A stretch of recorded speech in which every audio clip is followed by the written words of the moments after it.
Hindi kawawa ang mga batang inuutusan sa mga gawaing bahay. Mas kawawa sila kapag lumaki sila na mga simpleng bagay sa buhay ay di nila alam. Hindi pang nanay lang ang mga gawaing bahay. Kasi ito ay gawain ng kahit sino at basic na dapat alam ng tao.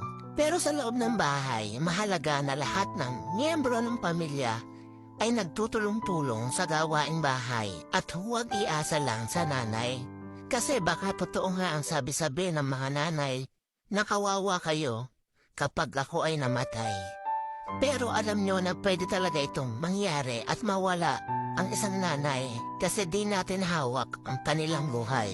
Pero kung naturuan natin sila ng mas maaga at naturuan natin sila na magkusa at gumawa kahit di inuutusan, hindi sila kawawa. Pero kapag lumaki silang hindi responsable at mareklamo sa maliit na bagay, baka lalo sa malaking bagay.